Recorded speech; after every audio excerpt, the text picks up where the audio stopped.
I think we're rolling. There we go. Good afternoon, YouTube world. I'm your host, Paul Italia. If you haven't already, make sure to click that subscribe button. If you're feeling this content, smash that thumbs up button.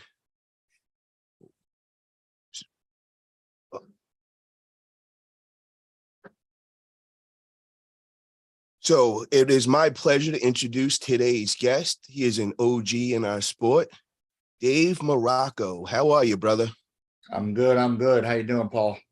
Doing great, bro. Doing great. So, yeah, I heard there's a lot of controversy lately with you and past super match you had with Tim Bresnan. So I definitely want to touch on that topic today. But before we dive into that, just wanted to get your basic info and learn a little about Dave.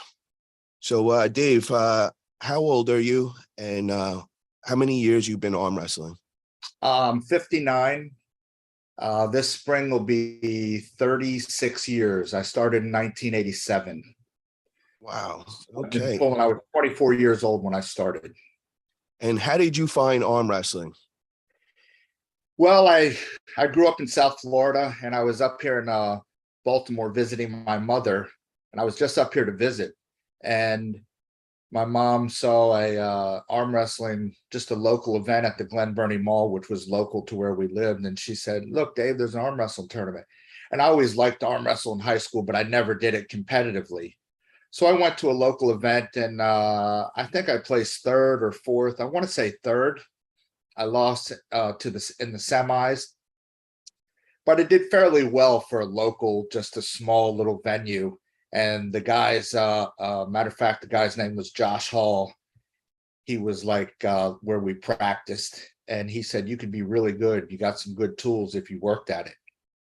So the arm wrestling is what kept me here in Maryland. I was really only here to visit, but then that was it. The rest is history. And then I just stuck with it and stayed with it. And here I am today. I'll be 60 in August. And it'll, like I said, in the springtime, it'll be 36 years. So I've been hosting practices at my house for 32 years of the 36, wherever I live, whether it be an apartment, a townhouse, now the single family home. So I've been holding practices for like 32 years of my own in Maryland. That's amazing, bro. So I know you said that you relocated to Maryland. Where did you originally grow up? So I was born in Washington, D.C., and then I grew up in Fort Lauderdale. So I grew up in South Florida. That's where I kind of grew up, went to grade school, middle school, high school, a little bit of college. And then I came up here. Like I said, it was just a visit. But the arm wrestling, what got me hooked. And that's the reason I stayed in Maryland. So, I wouldn't have met my wife. A lot of things would have been different if I didn't come up here. So yeah, I fell in love with the arm wrestling. That is what initially kept me in Maryland, because I love South Florida. Don't get me wrong. I love South Florida, but the arm wrestling is what kept me up here. Now, what did the arm wrestling scene look back in the 80s? Was it underground? Was it more mainstream? Well, there was no internet back in those days. If there was, I didn't know about it. There was no, so when you go to a tournament, it was like you just showed up. Now these days, sometimes like, "Oh, Jerry Cadaract's going, I ain't going," or they find out some big wig is going, so they don't go. So in those days, you didn't know who was going to show up. You just showed up and pulled. So I did like that aspect of it. You just show up, and I always like to chase people that are better than me. Anyway, that's my. If you see when I have super matches, I always like to pull people that I don't think I can beat, but I really want to beat them, and I just want to test myself. I'm not really into arm wrestling someone that I know I can beat. I'd rather go the other way. I'd rather take a hard second place in a tournament than an easy first. If you know what I mean. You like that. You like to challenge yourself. Yes. I like to challenge myself and push and push. Yes. So try to overachieve and just try to get to where people that are ahead of me, see if I can reach that. But you have to challenge yourself to be able to keep climbing that ladder little by little by little. So you said that 24 was how old you were when you first started and all. How many years would you say that it took you to actually really, get good at arm wrestling? Well, I got good pretty quickly. So back in those days, I was very extremely fast. So I could knock people off balance. Bam! I mean, I had this crazy fast twitch fiber. So I was very fast right off the get. And I had some a very good top roll. My hook was not very good. I didn't even develop my hook till I was probably in my late 30s. So I lived and died out by the top roll. If someone could turn me in, it wasn't easy to turn me in, but back in those days, I didn't have that pronation and all the stuff that I have now. I didn't have that. It was just more of a cup your wrist and go sideways as fast and as hard as I could. And I would knock people off balance. So I got pretty freaking good in about 3 or 4 years. But then that kind of more strength, maturity of strength and power in the hands, that probably took 10 years, 8 to 10 years to really get the hands and the forearm and just everything starting to come together from a power standpoint. But then once I got into my mid 40s, I started to lose the fast twitch fibers a bit, but I became stronger and more technical. So it took 3 or 4 years to get pretty freaking good, but then to get that really, really strong, caveman hand wrist where you felt comfortable throughout the whole table, probably 10 years, 8 to 10 years. It took me anyway. And I know people are a little bit different, but it took me a little bit of time. But I love the sport of arm wrestling, win, lose, or draw. Even when I go and I don't do so well, that doesn't deter me. It doesn't deter me when I lose. I just absolutely love this sport. It's just a fun sport. And most people are awesome. The arm wrestling family is a pretty close family. And it's met a lot of cool people throughout the years. Now, when you were back in high school and all, were you an athlete? Did you play any sports in school? Yeah, football and wrestling. So I played baseball when I was a kid, but then I kind of left baseball a little bit and stayed with football. So I played football and I wrestled. What about working out? When did you start that? Obviously, you're pretty jacked. Yeah, I started working out when I was probably about 14, late 14, early 15, pretty steady. I would walk to the gym. That's how, before I could even drive, I would walk. It was about 3 miles to the gym. So I would walk to the gym and I would just do whatever it took to get there. So I wanted to, I would do the work. I run 5 miles a day when I was a kid trying to training for wrestling. 5 miles a day was not a big deal, but wrestling a stud for 6 minutes, that was a nightmare. That was way harder when you're wrestling. When someone's resisting you, a tough foe, it's that would really gas your tank versus just jogging for 5 miles. So yeah, wrestling and football. And I kind of started getting like the one-on-one.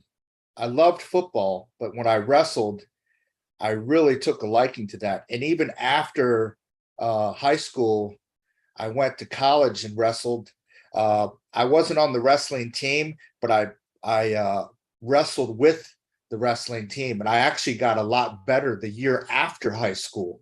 I used to get my ass whipped in college wrestling, but then I got good and better and better. So I became a pretty good wrestler after high school than I was in high school. So and then the arm wrestling, I always kind of started to go to the one-on-one stuff, like the wrestling. If you win, you win. It isn't a team sport. You're out there by yourself. You can't say, hey, man, I need a hand. You're out there by yourself. And arm wrestling is the same thing. You're out there by yourself. You can get all the coaching you want and prepare the best you can. But when you get on that table, it's you against your foe across the table from you. So you just, I like the one-on-one stuff. So now you're 24 years old. Are you jacked by then? Like you've been training all these years with wrestling and lifting weights. Did you figure it out by then? Are you all jacked up by then? I was much lighter. I didn't have the gut I have on now, but I was at 24, I was like 200 pounds. So I pulled the 198s at 24. I pulled the 198s. Let's see, that was in 87. I probably pulled the 198s from 1987 to 1995. And then 97 nationals, the AAA, when the AAA was the bomb. I took let's go back a minute. At 1990 nationals, I pulled 198 and I took second to Tom Watson. Tom Watson was Dave Patton's best friend. And I know you heard the name Dave Patton. So me and Tom would have wars. I never got a win on Tom. He's a good friend of mine still to this day. He just had a lot of injuries and had to give it up, but I just kept going. But I took second to him that day, and there was 28 guys in our weight class. So it was a big weight class. Back in those days, the AAA was it. There was no IFA, PAL, WAL, UAL. So it was the AAA back in those days. And so I took second in 1990. And then 1997 is when I think I first moved to, I don't remember if it was 220 or 231. I want to say 231 because I lost to Jerry Cadorette. I think Jerry won the class. And then Paul Walter actually that was the first time I lost to Paul Walter. Paul Walter took second and I took third. So it was Jerry, Paul, and me in 1997. And then 01, 02, 03, I placed second or third a few times. I never won the AAA nationals. I've always taken just like the bridesmaid or the third place, but I've placed very highly a lot of different years. And I did win the sit downs in 2011 here in Virginia. And then I won the sit downs this year. I think the 40 and over class, but I won the open in 2011. So yeah, so I went from 198 to 220, and then it was 242. By the time I was 45, I was probably pulling the 242s from then on.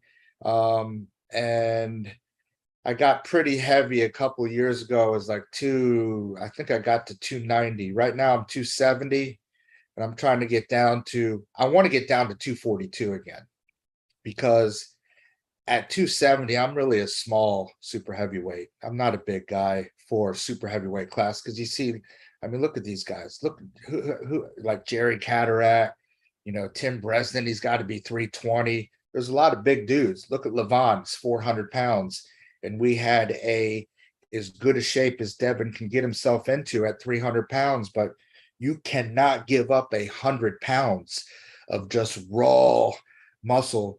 And I've thought this for a couple of years. The only one that I thought would have a chance against Levan in the United States was Jerry with his technique. Because I've pulled Jerry. I got to say this. I got to throw this tidbit in there.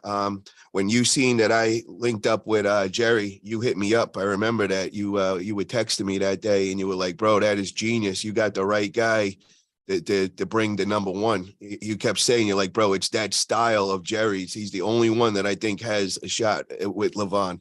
So I got to give you that. Yeah, and like I told you the other day, Jerry Cadorette scares me. His style, I'm afraid of his style, because if you line up behind your arm like this and get behind and build that wall and stand straight up with him and try to go, your arm almost has to break to get you out of that position. I would never do that with Jerry because he's too strong. I've felt how I'm not strong enough to do it. So he is just too strong, and people don't realize how strong Jerry's hook is.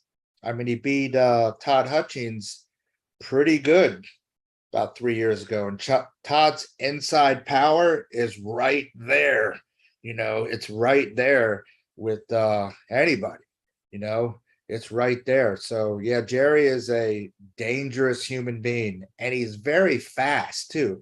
So his path to the pin pad is short. It's right there. It's like he's right here. He gets behind his arm. He's not coming back like this. He's not coming this way. He's just right there. So it's just a short path. It's the shortest distance to the pin pad, and he can get there very quickly. You saw the one match when Gennady.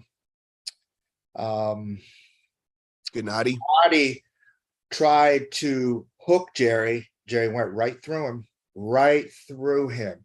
And people don't realize how strong Jerry is inside. He's extremely strong inside. And if he That's gets what I behind his arm, it's just bad. It's bad. that's what I tell everybody. A lot of people don't understand that. They think that he only has the flop press. And when you actually go to his practices and see him train, you don't actually see the flop press come into play, because the only guys that could handle it, that he could do that to, are the elites, because otherwise, like you said, he'll break their arms.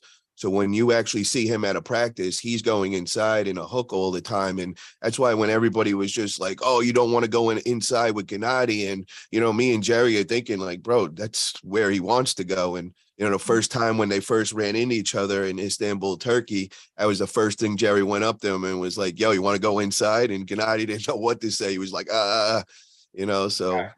Yeah. And I tell you, and another thing that Jerry has, he has this guile about him, this tenacity, never ever gives up. Because the first match, Gennady got a good position on Jerry, but and a lot of people, even the commentators, were like, oh man, what's his name, Ryan Bones, like it's over. And I knew, I didn't like that Jerry lost the first match, but I still knew it's Jerry Cadorette on the other side of the table. And so the chances when endurance starts to take play, Jerry, even if he's breathing heavy or it looks like he's out of gas, that dude just keeps on going, man. Jerry just keeps on going. And once Jerry put the brakes on him the second match and he couldn't pin him right here, oh, I knew that it was there went the momentum switch right there. And Jerry kind of took over. But you know what? The guy that he arm wrestled is a stud.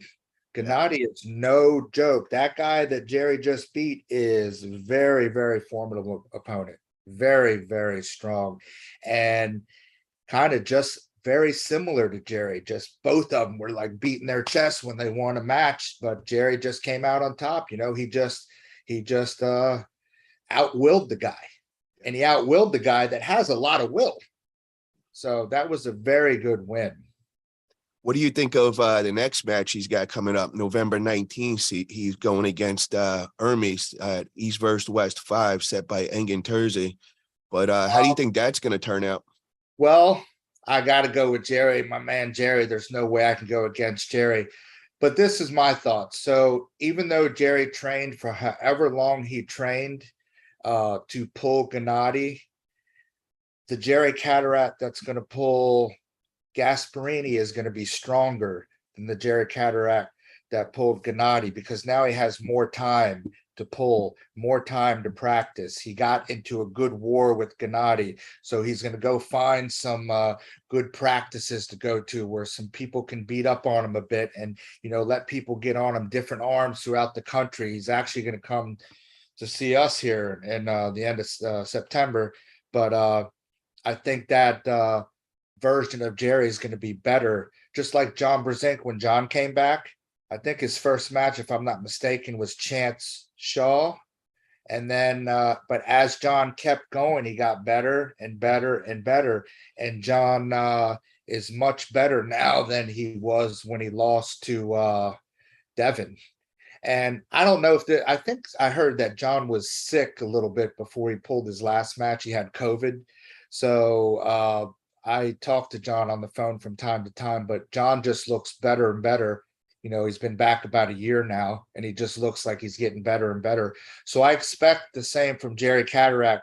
If he beats Hermes, which I think he's going to, just take a nice slow, and then I would see if he beats her. When is that? November?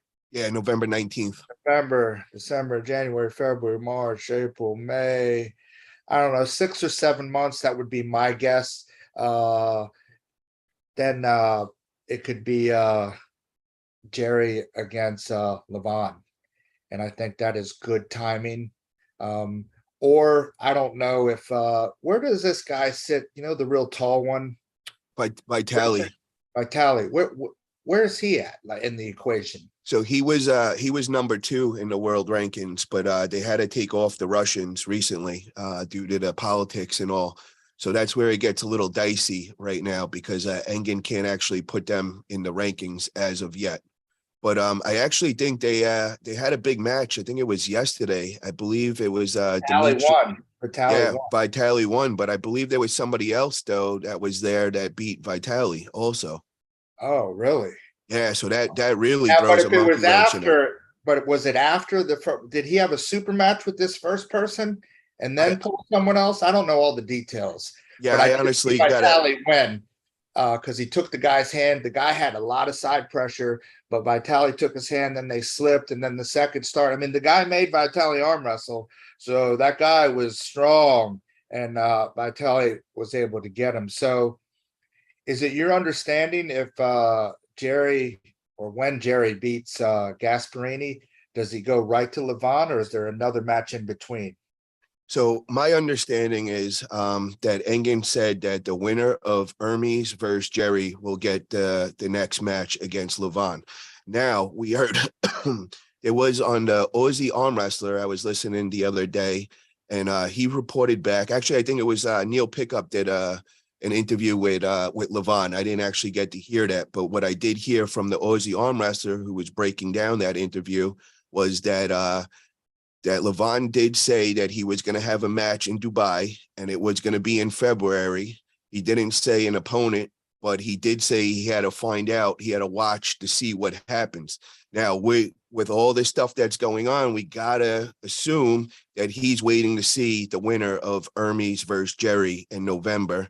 And then we're thinking that maybe in February at King of Table could be the next Levan, versus whoever, Hermes or Jerry. Now, this is my thought. This is just my opinion now. This is only an opinion of mine. If Jerry pulls real hard in November, December, January, me myself would like to see more time in between before he pulls Levan a little bit. That's just my opinion. Because if he pulls in November, so if he pulls really hard and it's a war, you know how it is. It can take 3 weeks to heal. So let's say November's gone. So now he only has December and January to get ready for Levan in February. I would rather see him pull Levan personally. Myself would be May or June. May or June, yes, because Jerry doesn't want to, and this is just Dave Morocco's opinion. I don't want to see Jerry rush to Levan. I want to see him take his time and walk down there and do what he has to do and have that last camp after he wins against Hermes. I think needs to be a nice long 4-month, like 16 weeks of everything.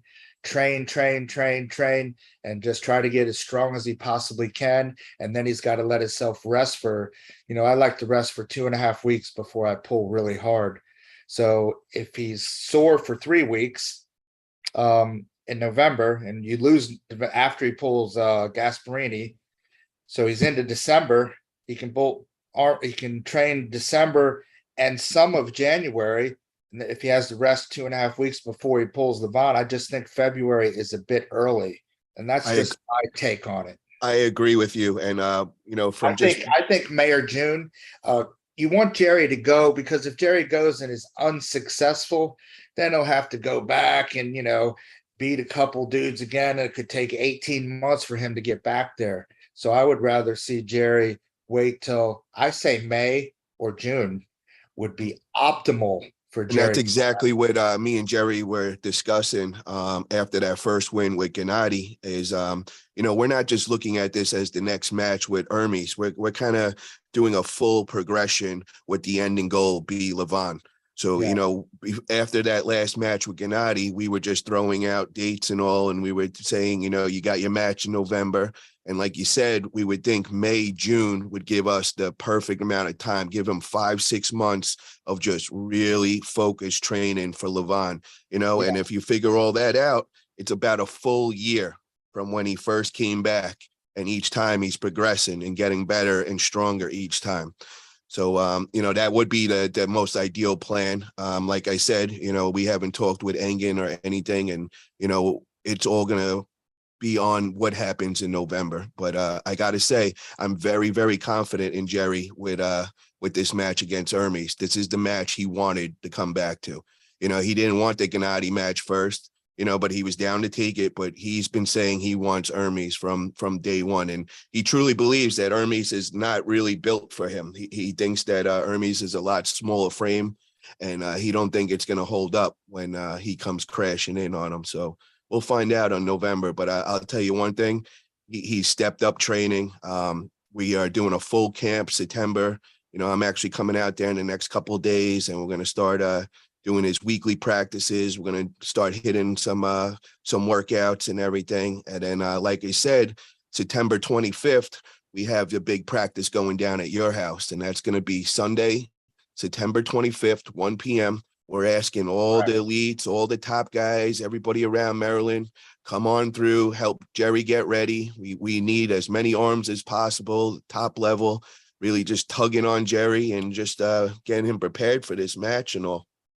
Yeah, usually Todd Hutchings, as long as he doesn't have a match, Todd Hutchings comes to all my Saturday practices.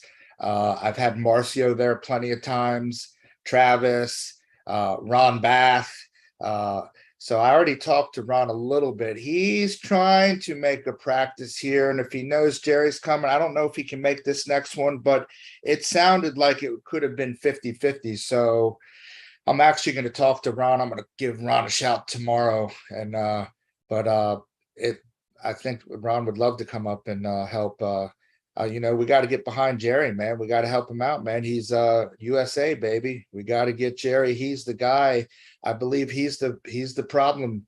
He's the problem solver. His technique is a big problem, man. Like I said, man, it's just you have to pull him to know, though, that you've had to grab a hold of him, and this is back when he was 242. I pulled Jerry 20 years ago, out of the straps. I had his hand broke back, right here. We slip out. And I'm thinking in my mind, I got him. This is what I'm thinking. As soon as they say go, wham, I couldn't even slow him down, man. It was just like when you get strapped up to that guy, it's a totally different situation, man, because then he don't care about his fingers. He doesn't need them, right? He just uses that strap and just drives his drive sideways, and he uses a lot of chest, a lot of pec. His sideways drive is like, it's pretty amazing. And I think he's the guy that can, and if he stops Levan, see, Levan hasn't been stopped, right? I mean, Vitali gave him a little bit of made him work a little bit, but I want to see Levan get stopped in a spot for 30 seconds. I want to see how he responds then. That's no man's land for that dude. He doesn't get into wars, right? He does not get into wars. So I believe, let's say Levan and Jerry pull, and let's just and I'm going way back. He's got to beat Hermes first, but I think he's going to. If Jerry loses the first match but makes Levan work, if Jerry wins the second match, Levan, he could lose 5-1. Yeah, Jerry could beat him 5-1.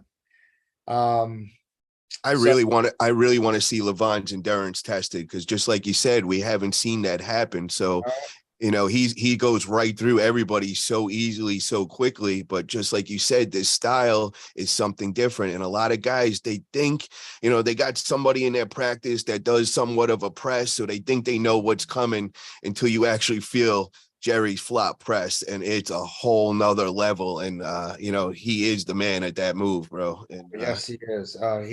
He definitely is. And Levan has never been taken into deep water, so to speak. I want to see Jerry, and I know Jerry can do it. Take this man into deep water and drown him, right?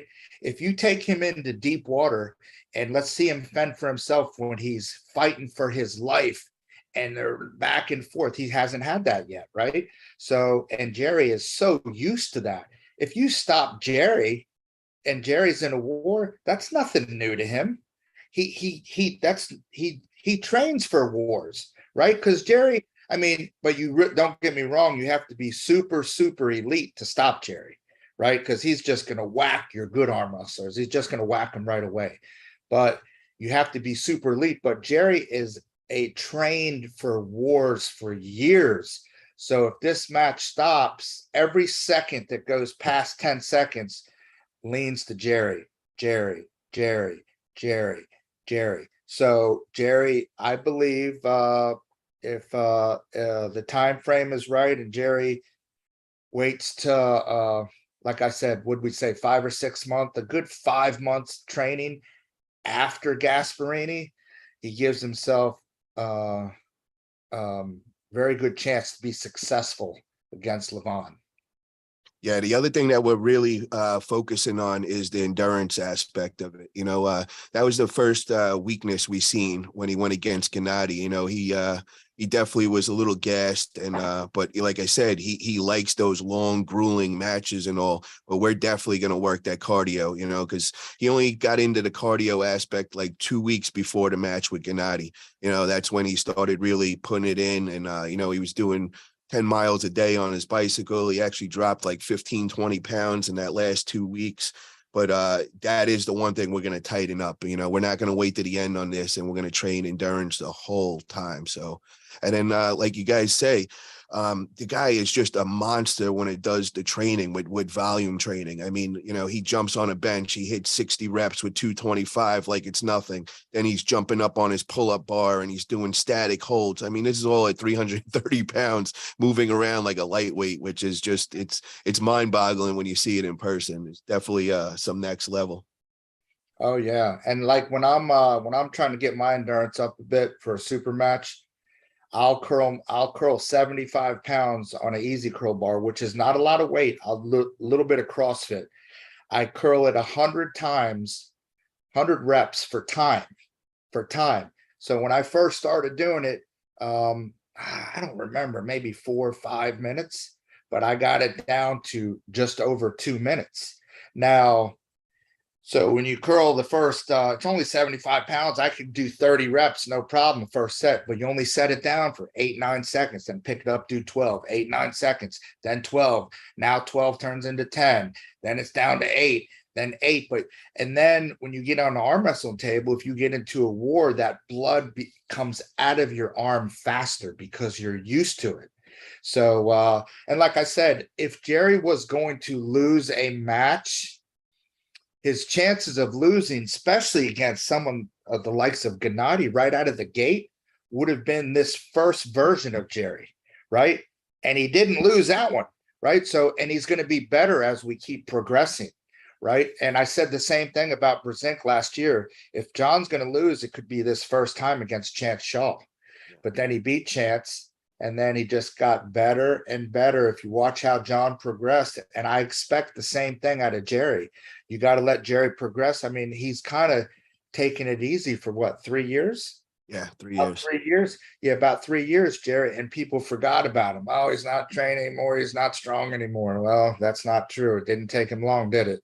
How long did he have to get ready for Gennady? I don't even remember. It was about 6 months we started the training, but the camp got serious around 3 months out. Yeah, so he had 12 weeks. And to throw him in, which Gennady could be top 3 in the world as we talk, period. I know he's in the top 4, right? He is just, that's how strong the guy is. And Jerry beat him. So, oh, yeah, I think. And the Gennady that pulled, Goga, the guy from Georgia that trains with me, he's best friends with Gennady, best friends. And the Gennady that pulled Gasparini was hurt. Remember when he lost? Okay. That wasn't the same Gennady that pulled Jerry. The Gennady that pulled Gasparini, when Gasparini beat Gennady, Gennady was hurt. There was something wrong. He was not 100%. And I know that right hand because his best friend is a good friend of mine. The other thing that we were told was after the after pull, Gennady came up and we were asking him, how did Jerry feel compared to, Dave Chafee, Monster Michael Todd? And Gennady said right away, he said that Jerry was by far the strongest. So, even Gennady was saying, he didn't expect as much power as he came with that day. So that was very impressive to hear that. So we got the Jerry 2.0, guys. He is back. I mean, he has 3 years of just healing up and resting up, and now he's just unleashing everything. And the level of training that he's putting in now never happened before. He never prepared like this for any of the WAL matches. Now we're actually doing a full out training camp. So I just expect more and more progression. And then the other thing that we figured out, or figuring out, is the formula with jet lag and all, and making the trip over there. We did pretty well that first time. I thought we were going to have a little more issues and experience more jet lag, but no, we nailed it that first one. And now we're just going to tweak it a little more and just get a little better at it every time we travel and all. So like I said, I'm feeling very confident on the way he's coming in. And I got to say, Jerry is very, very confident in this match, more than the Gennady match. So that's going to be very exciting to see come November 19th. And but, another thing I want to mention real quick, Paul, is, I don't want to get ahead of ourselves, but after Jerry is successful against Gasparini, don't let Engin Terzi talk Jerry Cadorette into pulling Levan in 2 months. That's not fair to Jerry. I mean, because he might try that. Don't let him try to dictate when Jerry's going to pull Levan, because Jerry will be the second. If he beats Gasparini, which he's going to be the second in line. So he needs that full May or June for him to be successful. I wouldn't let Engin say, "Oh no, come on, it's now or never." No, it's not. It's when I say I need to have the time to get ready. This Levan might be, it's easy to say, arguably, he could be the strongest arm wrestler that we've ever seen. And Jerry's trying to beat the strongest arm wrestler that's ever been on the planet. You got to give him the right amount of time. Because if he tries to do that in February, I think that's a no-no. That's just my opinion. I would not allow Engin to talk Jerry into that at all. I agree 100% with that. And the other thing I want to throw in there is we got to remember Jerry's runs a huge business. You know what I mean? He also has 5 kids, real young kids. So, you got Christmas and you got the holidays and all. So, I think he gets this win. Well, when he does get this win against Hermes come November 19th, he needs to just relax the rest of the year and then get in the house. Stay by the family during the holidays, the holiday spirit. You got to stay near your family. Then I do the same thing. Exactly. Then start the training camp starting in January. And like you said, May, June would be the perfect ideal time. So, we'll all discuss that once, he wins November, and we'll work all that out. And, that shouldn't be a problem. But what I want to get into, bro, is a lot of controversy with you and your last match. We know that you had a big super match against a star of our sport, Tim Bresnan. And I think it went down in Atlantic City. How long ago was that, bro? Month ago. 5 weeks ago. All right. And that was thrown by Sean Hancock. And you want to just give us a little background of how that match came apart, like how it all started and all? Yeah, sure. I approached message, I guess Sean said I wanted to pull Tim Bresnan, because I look up to Tim's a very strong arm wrestler. So like I said before, I always want to challenge myself. I'm not going to go try to arm wrestle someone that I'm pretty sure that I can beat. That doesn't do anything for me. So I wanted to see if I could mix it up with Tim, because I've never even stopped Tim before, right? It's always been boom, over the years. But I believe in the last 10 years, last time I pulled him was probably 2012 or 13, somewhere 10 years ago. So I wanted to mix it up with Tim. So I asked for the super match, and he was having an event in Atlantic City, and so he set it up. So he said, So he asked Tim, and so we did set that up. So that's it was And me. now, what was the stipulations and all that discussed? And So here's what the terms were. So Sean said it was $1,000 for Tim to show up, agreed. $1,000 if Tim wins, agreed. And a hotel room, agreed. Now hold on. Do you get the $1,000 cash prize if you win? No, I asked that. So there was no me winning if I got no, it was no 1,000 if I win. It was I So guess you're risking $2,000 no matter what. You lose, you're losing $2,000 right off the bat. yeah, so I'm losing 2 if he wins, right? Yeah, so I'm losing 2 and plus a hotel room. So here's where the little gray area comes in. And our messages that Sean Hancock put online, every one of those is me, and every one of those are true. So here's what was not discussed. So what wasn't discussed, Sean Hancock did not say 2 nights. He didn't say 3 nights. He didn't say 4 nights. I didn't say 1 night. Now, I've been arm wrestling longer than Sean Hancock and Tim Bresnan put together. I've been pulling for 36 years come this spring. I've had people come here. I've had Corey Miller come from Wyoming all the way across the United States. And I put him in a hotel for 1 night. 1 night. It's always been 1 night. Anytime someone's put me in a hotel, I went to Canada with Kenny Smith 5-6 years ago. They put me in a hotel for 1 night. So there is where the gray area is. I didn't say 1 night, nor did Sean say 2 nights. So I assumed 1 night like it's always been any other time, unless there's been a stipulation. A matter of fact, when Corey Miller came 10 years ago, I paid for 1 night, I believe, and he paid for the second night, right? I said, I got you 1 night, and he paid for the second night. So there has been stipulations where there is a second night involved. So here's how it goes down. So everything's agreed. Like I said, there's no amount of money discussed on how much the hotel or how many nights. It's just that I'm going to pay for his room, right? So that is the gray area. If there is a gray area, that is where it is. So okay, now, did you discuss anything with Tim, or everything is going through never Sean right talked now? to Tim about it at all. Only Sean Hancock. Okay, so the thing that was agreed on was $1,000 for Tim to show up, $1,000 if you lose for Tim's cash prize, and a hotel room, but no, they didn't say how long or where or anything like that for the hotel. That's correct. Okay. So I get to the tournament. I ran late. I was late. Traffic, it just got pretty crazy. So I was an hour and a half late, something like that, maybe even 2 hours. So I had to warm my arm up in the car, right? So I warmed my arm up like 20 minutes. So I was ready to arm wrestle as soon as I got there. So it's all warmed up and ready to go.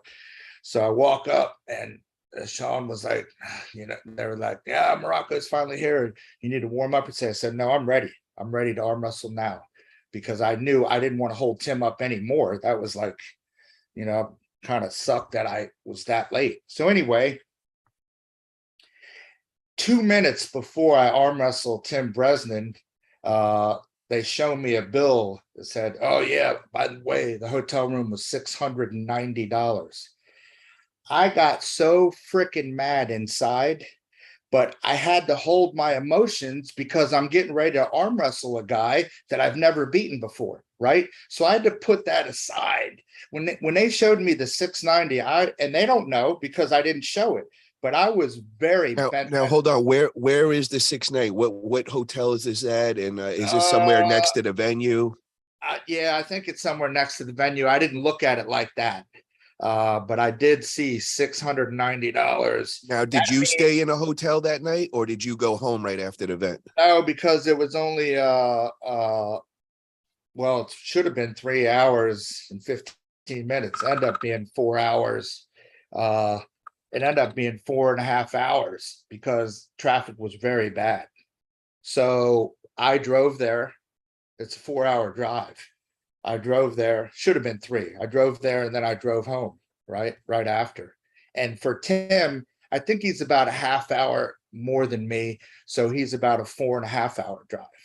So anyway, they showed me this 690.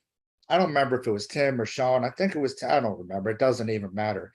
But I was so freaking mad inside, but they don't know this, right? So I'm trying to, all right, I don't got time to be mad. I'm trying to focus on arm wrestling this stud in front of me, Tim Bresnan, which I've never even slowed down, right? That's why I wanted to arm wrestle him, because he's very good.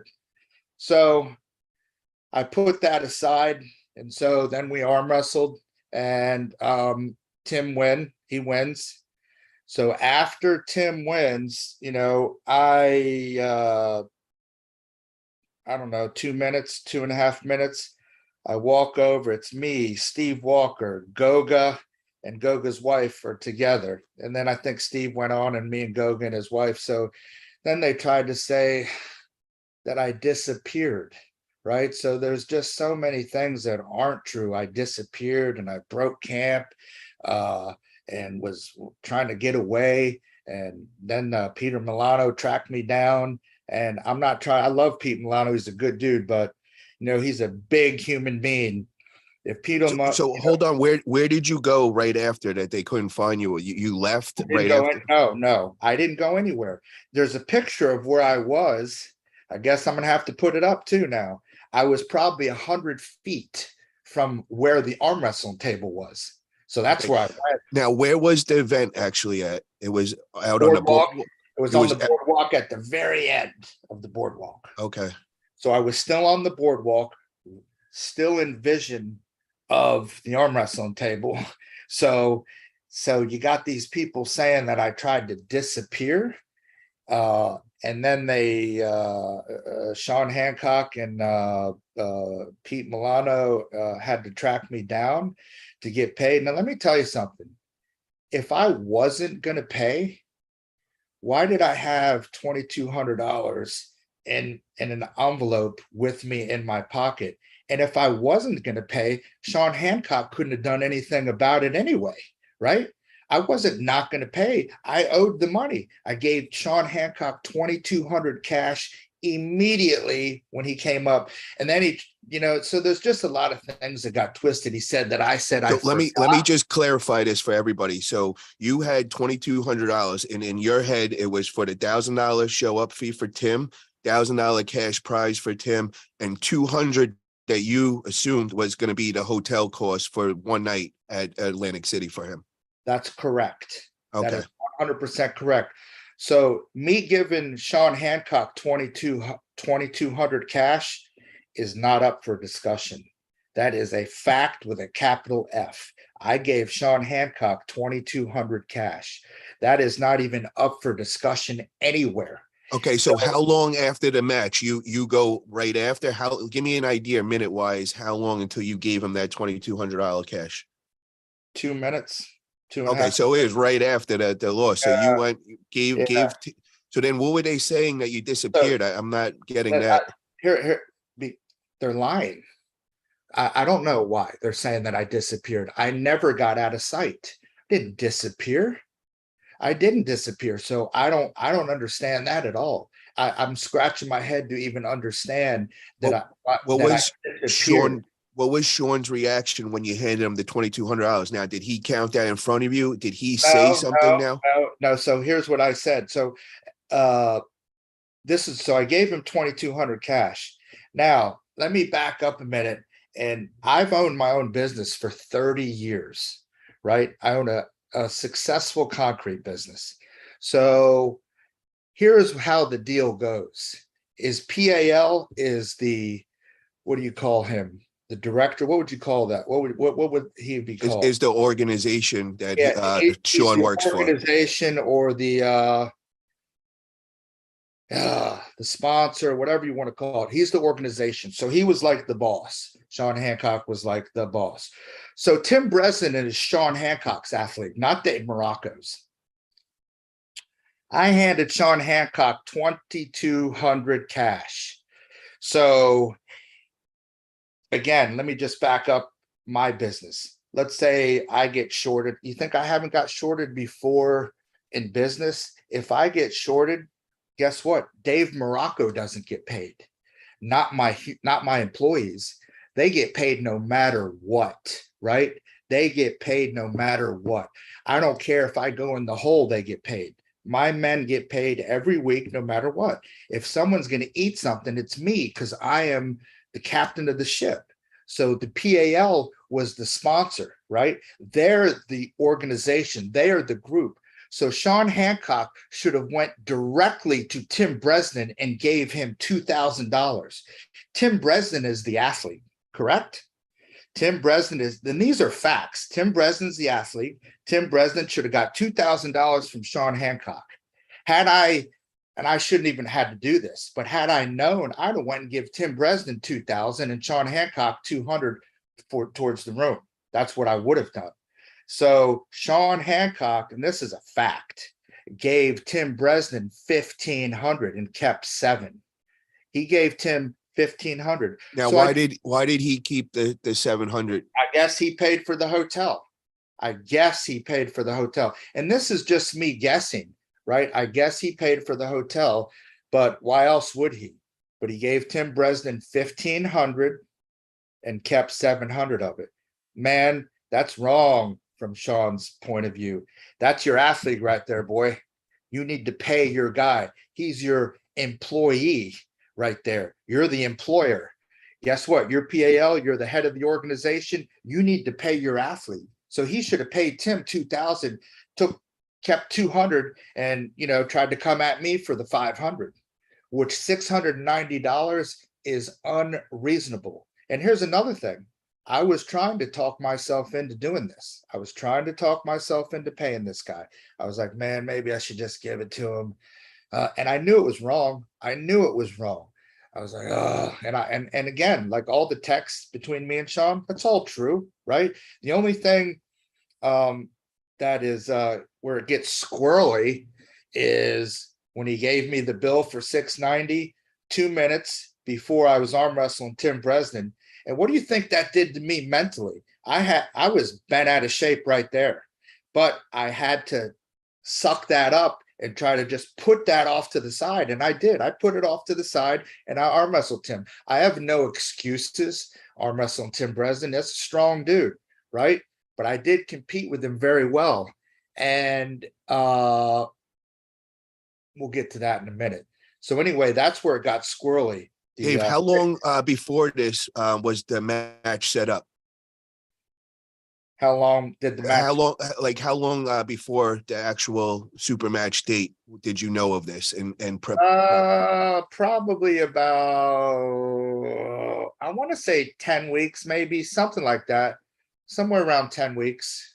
Okay, so what I see as the problem here, and this could be just me looking outside in, being another promoter and all, is I feel like this should have been discussed between you and Sean, because if you didn't talk with Tim at all, you guys should have had 10 weeks before, should have had, just like you had the $1,000 show up fee, you had a $1,000 cash prize, and then that room should have been told to you 10 weeks before that it was going to be $690, because waiting to that day to work that out right before the match, I just see as a major problem. And then the other thing is in the arm wrestling world, we just assume, hotel night, you're going to say $100. So say 2 nights, we're going to say $200. That is kind of like the unwritten kind of rule as far as how much for a hotel room, unless it's discussed before, but I got to say $690, if one of the athletes that I got, said that was for one of the rooms, I would have made sure 10 weeks before that you, Dave, understood that and would have been like, okay, so before you take this match, even if everything works out and you win, you're still going to cost you $1,690 to pull this guy, because $1,000 to show up and the $690 for his hotel room. So even if you won, you still cost you $1,690. So with that being such a big number, being the $690, I just think that should have been discussed from both of you. I'm not saying who's right, who's wrong, but do you agree that that should have been, talked about, or a contract? Oh yeah, 100% I agree, because I've never had an issue with anyone when it comes to a hotel room except him. right? Ever. I've never had someone spend $690. And then Tim Bresnan's only driving distance away from the venue, right? So if you're going to arm wrestle Dave Morocco in a super match and have a good chance of winning, right? Because he should have, I mean, he was kind of supposed to win, right? It was me trying to step up. So you got Tim Bresnan only 4.5 hours away. He's got to come on a Thursday night to sleep Thursday and Friday night to arm wrestle me on a Saturday. That's taken advantage of. And because if they would have told me 690 for the room and I was halfway there, I would have turned my truck around and he would have got zero, right? Let me ask you this. They were afraid. They were afraid to tell me. Why do you think they waited till I got there to tell me 690? Why didn't he tell me 690 2 days before, 1 day before? I should have been 10 weeks. Yeah, I would have went nuts because that is very, very just, it's like a man law of 690 is ridiculous. Right, let me ask you this question, Dave. Now, if Sean would have said this 10 weeks before and would have said that it's $690 for Tim's room for 2 nights, what would you have said then? I would have said, no, I'm not doing that. What if he said it was, all right, we'll do it for 1 night, and it would be $345. Would that be reasonable? I would have contemplated it. I probably would have done it because I wanted to arm wrestle Tim very badly. And even after all this crap, right? All this crap, I was still contemplating on floating Tim another 100 before the crap, before all the, and then because he got 2. Well, Sean got 2. Because Tim got 1,500. The one, I feel bad for Tim because he's the one that got shorted, right? Sean did not give his athlete. Tim Bresnan is not Dave Morocco's athlete. Let me tell you something. If you flip this around, right? Flip this coin one time and let me be the PAL guy, right? And let Sean Hancock have done the misunderstanding was the opposite. Tim Bresnan gets 2,000 immediately. I give Tim Bresnan the 2,000. I keep the 200, and then shame on me because I first of all, I'm not asking someone for 690 for a hotel room. I'm not going to do it. It's too much. So if you're coming in town and I'm going to eat, we're going to go out to eat dinner, and let's just say I'm going to order chicken Alfredo, right? And then you say you're buying. I'm not going to change it to steak and lobster. Yeah. I'm going to order what I already was going to order, right? That's how I live. That's just how I am. I'm not going to do that. And anyone that knows me in the arm wrestling industry, I've been doing this for, like I said, almost 36 years. I am not going to have no one run over me or talk or just, they're just not going to do that. I'm not going to allow that. I'm going to stand up for what's right. And this is exactly what I'm doing here, right? Is exactly what I'm doing here. Not to mention, right?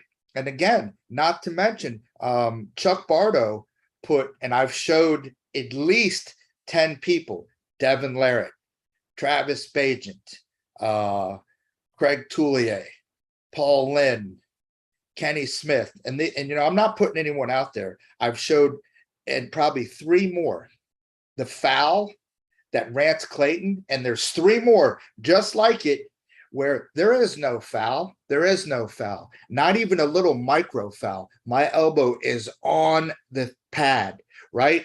Tim hits me over to here, I get over here, just starting to settle in a little bit.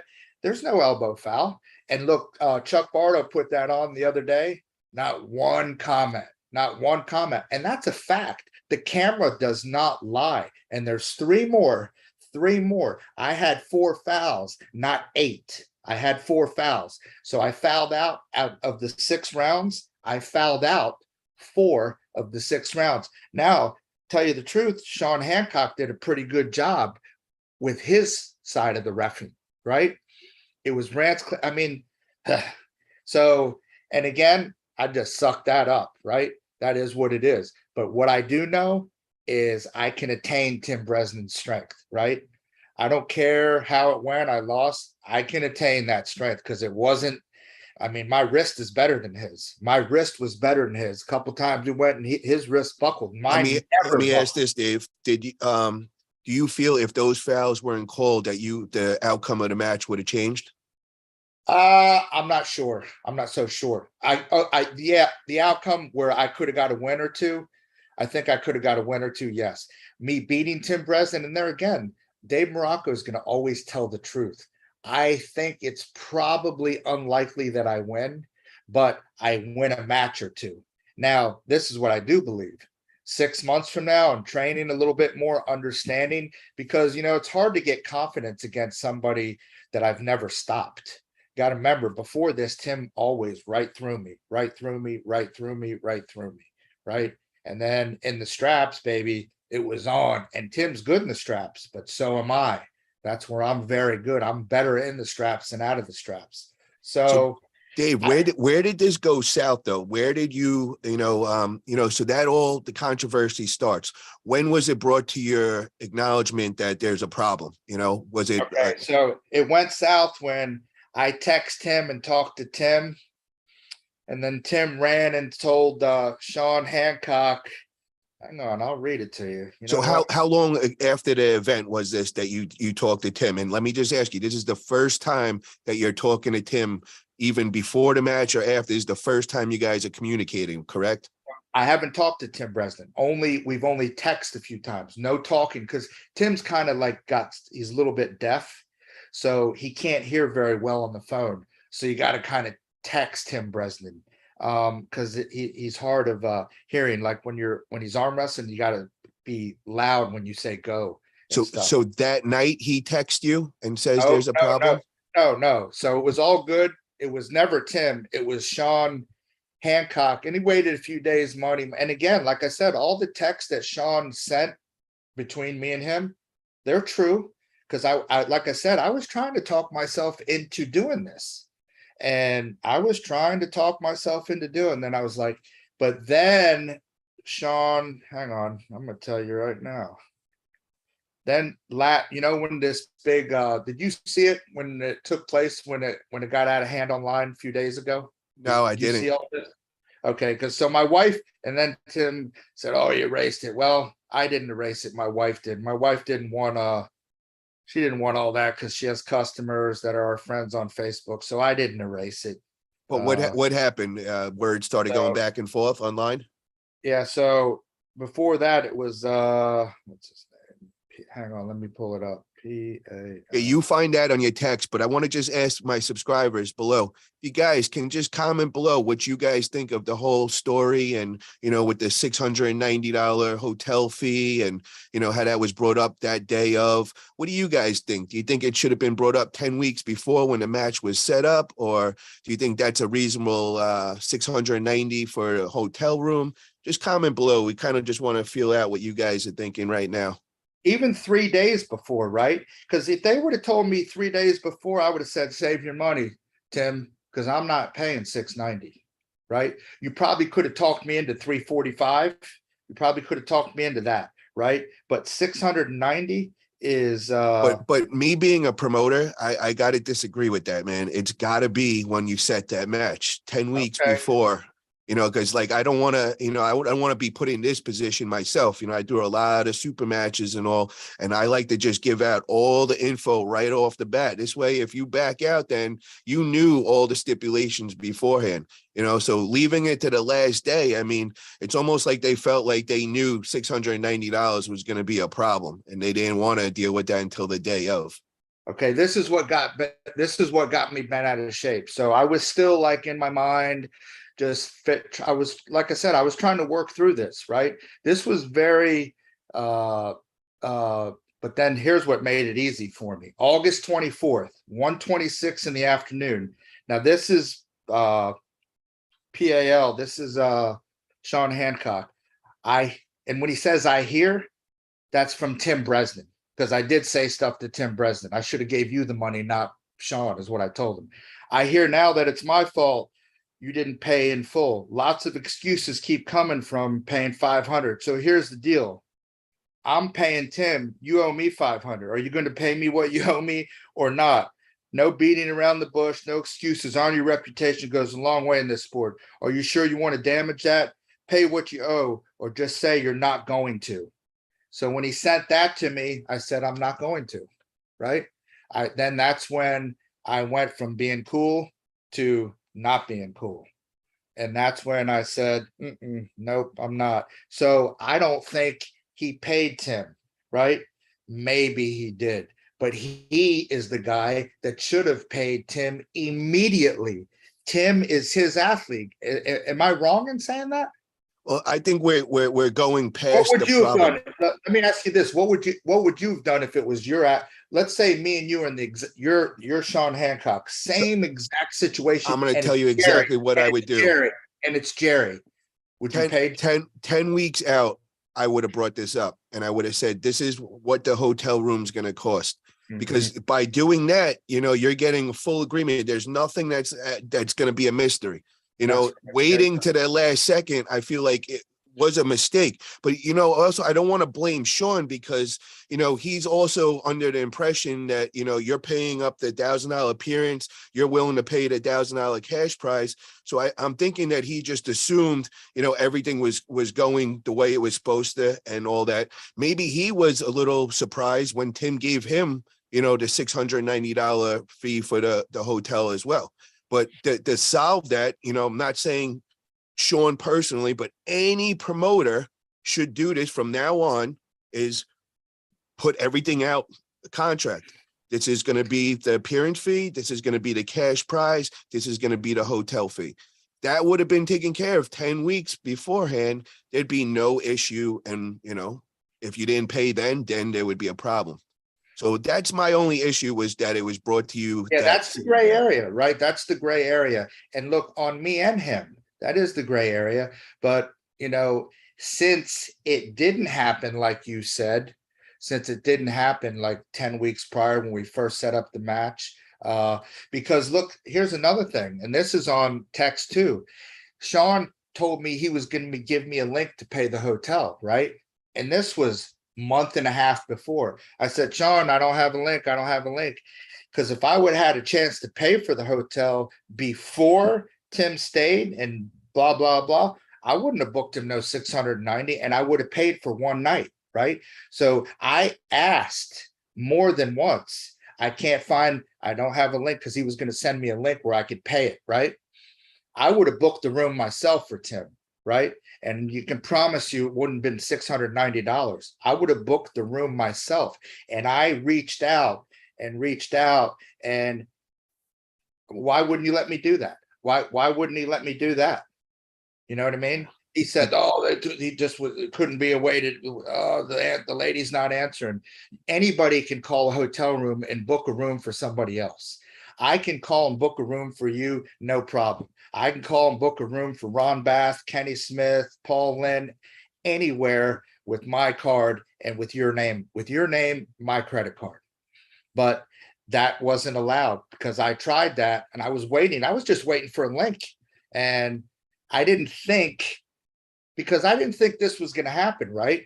So in retrospect, I didn't think that this was all going to come back like this, right? I did not think it was going to be like this, or I would have insisted on knowing the amount, because it was almost when he showed me the 690 2 minutes before I arm wrestled Tim Bresnan, I about had a freaking heart attack, but I had to keep it to myself. I just freaking was just like, oh. But I didn't have time to get mad, because I was getting ready to arm wrestle Tim Bresnan. So I had to push that off and deal with my emotions later. And so it's just really a messed up situation how that happened. But going forward, that'll never happen again. And like I said, man, I think that I guess the organization being PAL, and Tim is a PAL athlete, and the agreement was not between me and Tim Bresnan. The agreement was between the amount that Sean Hancock asked me for was 1,000 show and 1,000 to win if Tim wins, and I gave that plus 200 for the room. and that is not up for discussion. I gave 2,200. He should have immediately gave Tim Bresnan his 2,000 because he's the athlete.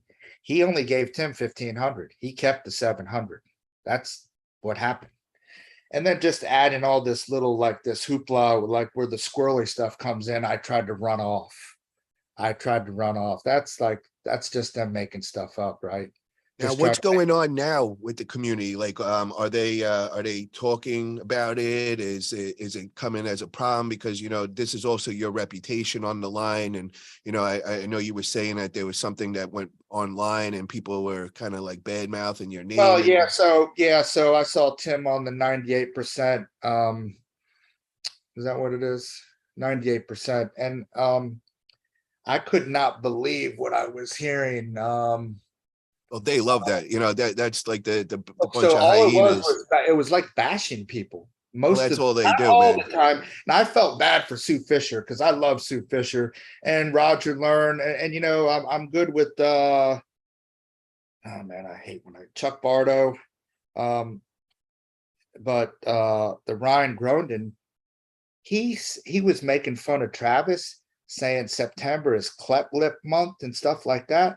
Now, What did Travis have to do with? I don't I get where mean, Travis comes they into started this. talking about Travis because you know Travis. Well, Tim knows Travis is a really good friend of mine, and Travis was, telling me how Tim don't like me and stuff and blah blah blah. But for them to start saying, saying stuff about Travis, how he was born and stuff, that is really bad.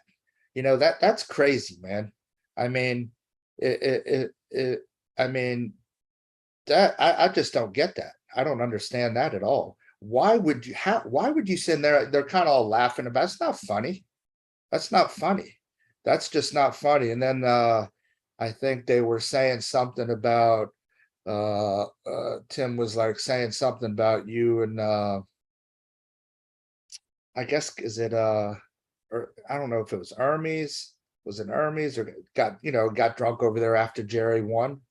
So what if you got drunk over there? It was a good time, right? You had a good time. People once in a while they get loose and enjoy themselves. I mean, I don't know what they were talking about because it doesn't even matter, but it was so a lot of the video was just like, making fun of people, like a little bit of just, and then Tim said, "Oh, I know what Dave Morocco shouldn't get on his knee, that's fine. I don't care about that. It didn't work.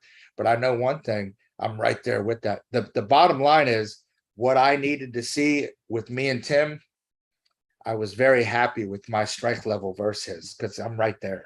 I'm right there. My wrist is better than his. He could never take my wrist this way. His wrist buckled more than once. Now he had a little bit more side pressure than me, just a little bit, right? So, and the fouls, like I said, but it is what it is. It's fine. But How do we move on from here though? How do we make this that is there any way of finding a common ground and squashing this with Sean? Is there anything that we could do to kind of like mediate this and make things better, or we're at the point where it's way past that? Well, here's what it is with Tim. I do feel bad for Tim because I've always liked him, right? I've always looked up to him. He's a good arm wrestler. He's a great arm wrestler, really. And I don't like that Tim got in the middle of it, really. But this is the second run in with Sean Hancock. He's just a little snake, kind of. And I mean, I'm a grown man, though. I can be always reasoned with, but the way, it's just hard for me to swallow that pill that I tried to run off, right? That's really difficult for me that I tried to run off the pier and they had to chase me down or something. Man, tell the truth, man. Learn to tell the truth. If I wanted to leave and not pay, I would have left and not paid. And Sean Hancock couldn't have done nothing, but nothing and not much. Zero. And it's like you said, you paid within a couple of minutes. You went and handed them 2,200, yes. 2,200. So and, I mean, and the problem why Tim is mad is because Tim didn't get his 2,000 that he should have gotten. Tim should have gotten his 2,000. That was the agreement, right? But I didn't know Sean was going to keep 700. I would have gave Tim the 2,000. I'd have gave Tim 2,000 and gave Sean 200. Yeah, That's what but I it but I wasn't between you. It wasn't between you and Tim. Like you yeah, said, you I did what I was supposed to do. They surprised me with the $690 bill just 2 minutes before we pulled. And when I mean 2 minutes before we pulled, I'm telling you 2 minutes before we pulled. And now the only I was other thing that I remember is you said that you came an hour and a half late. You know, I that was could have late. been, you know, that could have added a little extra tension on the things, you know, and you know that you know that could definitely, you know, stir things up. I'm sure everybody was probably mad that you were really late and all Yeah, that. yeah, but the bottom line is I showed up and I pulled, right? I showed up, I arm wrestled, Tim won, I gave him his money. But I Now, just moving on, is there any way we could resolve this? Are you ever going to be pulling PAL again, or you're now banned from PAL? Like, what if happens? I'm banned from PNL, if I'm banned from PAL, it doesn't matter to me. That I'm not going to lose any sleep over that at all. That doesn't bother me one iota. I'm not, that doesn't phase Dave Morocco at all. Now, So would you say from moving on, anything that you do now, you're gonna find out everything? You're gonna get like a contract beforehand, and this way you know everything to expect, or oh yeah. So I learned a lesson and so did Sean. I learned a lesson, to get everything out front. This is the first time there's this ever, with money. And then I was taken advantage of. That's, $690 is a bit much. And 2 nights when you're 4 hours, or let's say even it's five, you got to stay 2 nights to arm wrestle me on a Saturday afternoon. You got to get there Thursday. I feel as though, and I don't know what went wrong, but like I said, Tim's always been pretty cool. So what did Sean say? My Morocco's checkbook is wide open. Go for it.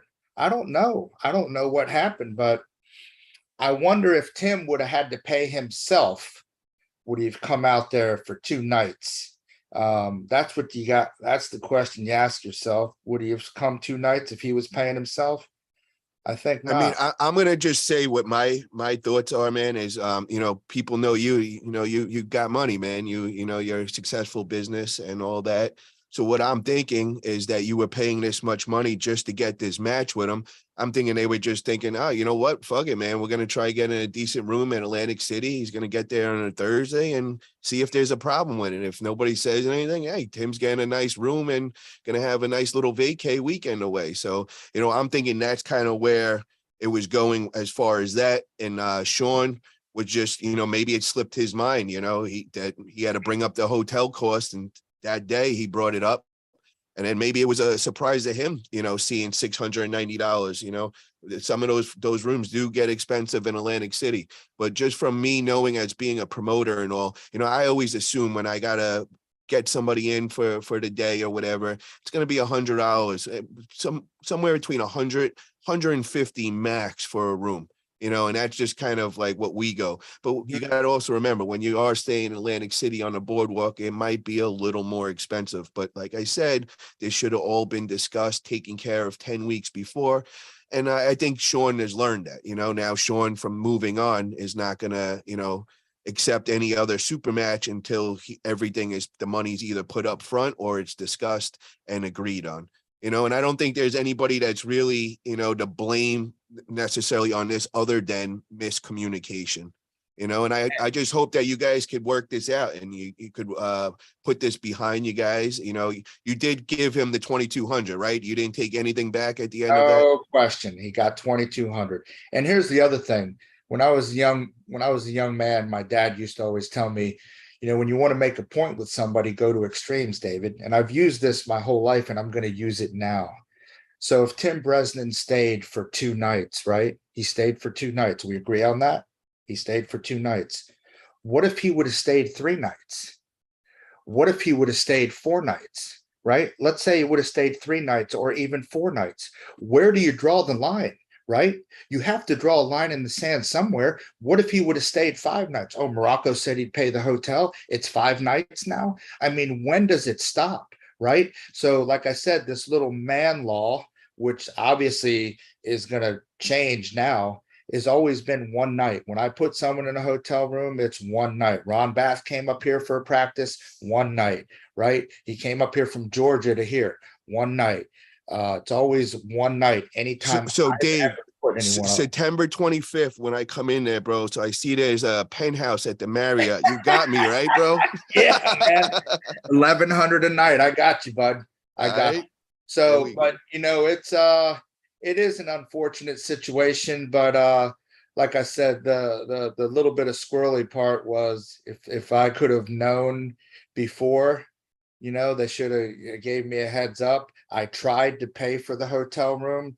These are facts. I have these texts. Hey, I can't find the link, Sean. Hey, I can't find the link, Sean. Send me the link to pay the hotel. I would have paid the room before. We wouldn't be having this issue because I would have been in control. I'm in control of paying the room for Tim Bresnan. That's how it should have went down. And I tried to execute that action, but I couldn't get that to happen. Oh, the lady's not answering or whatever. So I just let it go because I never thought in a million years that this would come down the road and be like this. So I did try my part to pay the room ahead of time, and it would not have been $690. It would have been $290 or whatever, because I looked at the Tropicana after I left when all this started taking place. 167, 192, 215. I couldn't find a $300 room. I'm sure if you look hard enough, there is, but I was seeing 167 to $220 a night on Friday and Saturday nights, the main nights. During the week, it was a lot cheaper, like during the week. So I think Tim, I believe, because I got the bill already. They showed me the bill that it said $690. So I arm wrestled Tim on Saturday. So that means Tim stayed on Thursday and Friday. Does that mean, and I didn't look at it like that, look at the itemized thing. Does that mean 2 rooms for one night or 1 room for 2 nights? I don't even know because I didn't look at it that hard. I mean, I don't even know. Was it 1 room?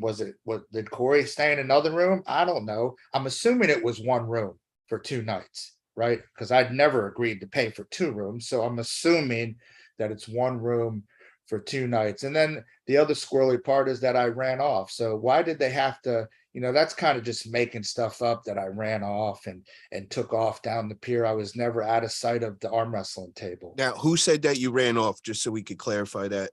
Well, first Tim said, yeah, he ran off or whatever. And then Sean said, yeah. And then I said, Tim, I ran off. And then Tim changes his words and says, well, that's what I heard. Okay, now it's hearsay, right? Now it's hearsay, right, Tim? And then I told them that they were lying. I never ran anywhere, right? And then, I got tracked down or whatever. So that means Goga and his wife and Steve Walker must have been running with me. So my next question, bro, is when's the boxing match? Because I just got to remind everybody. So the first time I met Dave Marrocco was, Travis hits me up. We were throwing all the events together, and says, yeah, we're going to throw an MMA fight between Barry Bourne and Dave Marrocco. And I'm like, wait, what? And he's like, yeah, Dave wants to fight him and all. And I'm like, dude, who would want to fight Barry, bro? This dude is a monster, young and crazy, kind of just out there. And, I went to Virginia and I got to meet you. And I was just like, I was impressed, bro. I was like, this dude is gangster, bro. He ain't no qualms, nothing. He's, 60 years old and he's throwing on the headgear and he's ready to go to war. And wow, man, you gave Barry, a real match that day, a real fight. So, Dave is a man of his word, bro. Dave has a problem. He is not afraid to throw hands or whatever. So, when are we going to throw, we'll do it. Travis will throw it, because we know Tim loves Travis, and let's get a cage fight going on. Let's get 2 rounds of you and Tim, bro. Let's make that happen. That would be, I say he better stick to arm wrestling. Because that would be better off, that would be better for him to just stick to arm wrestling. Well, I'll be a corner man for that one, bro. If you want that match, you let me know, and we'll make that happen. And whatever Tim needs for appearance, and we'll get him the Marriott over in West Virginia, bro. It's all on Travis's dime, of course. Oh, that'd be fine by me, dude. I would rather not have to deal with it like that. I would rather, I mean, tell you the truth. I mean, like I said, I liked him. Tim's a good dude. It was just he kind of got caught in the middle, right? Tim actually kind of got caught in the middle, to look at it objectively, right? Tim got caught in the middle a bit.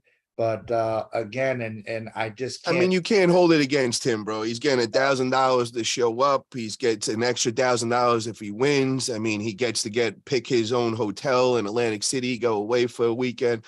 So, I mean, you can't expect him not to take that match. And I just want to say, I'm joking with the whole boxing match. I'm just throwing out that to be funny and all. I don't expect anything like that. We're going to keep it arm wrestling and like always. But I do want to resolve this. I just, I hate to see beefs and, especially over miscommunication and all. I would just like to see this squashed. We could see where things went off. It should have been, communicated 10 weeks before. That's nobody's fault. Like I said, Sean could have also been surprised at getting the hotel bill from Tim and all. But just moving on, I think that's the promoter's obligation and responsibility is to just lay out everything, all terms. If he misses one of those terms, then you gotta get rid of the whole match, because it throws everything off, and we're gonna get into beefs like this, which we want to resolve these beefs on the table, and so I want to say one more thing real quick here, Paul. Let's see here. Hang on one moment.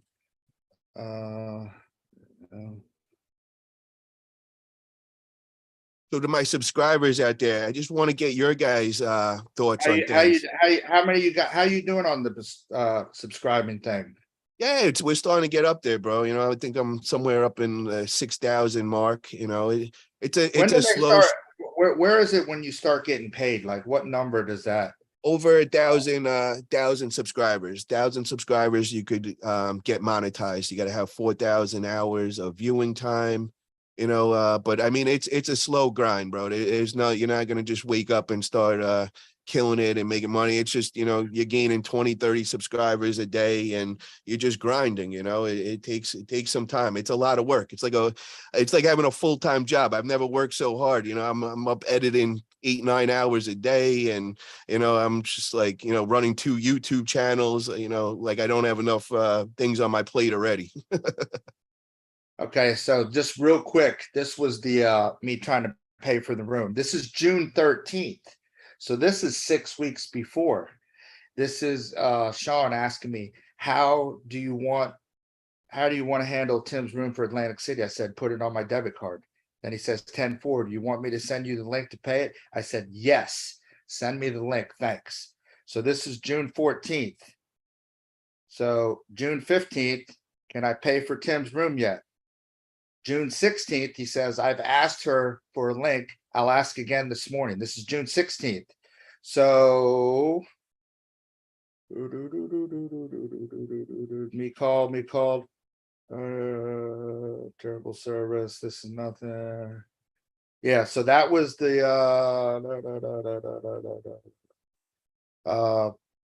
yeah, so that was the end of that. But I did try to get a link. So you don't have to have a link. Now that I think about it, you don't have to have a link to pay for a hotel room, right? He could have just told me this is 5 weeks before the match. He could have told me, not 5 weeks. This is just a couple. Was it? No, yeah, it was June. Yeah, yeah. He could have just told me where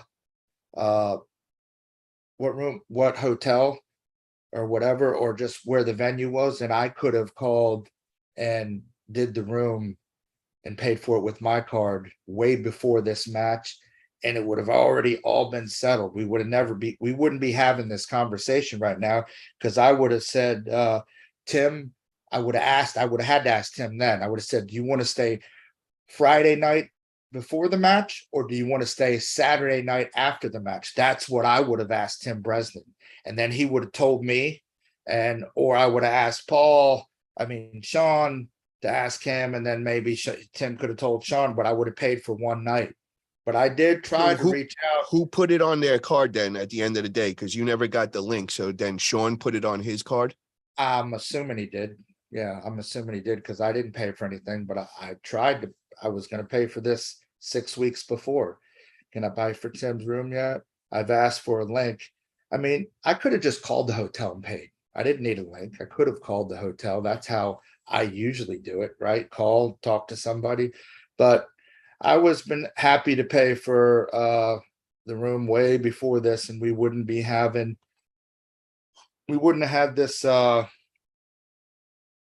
issue the way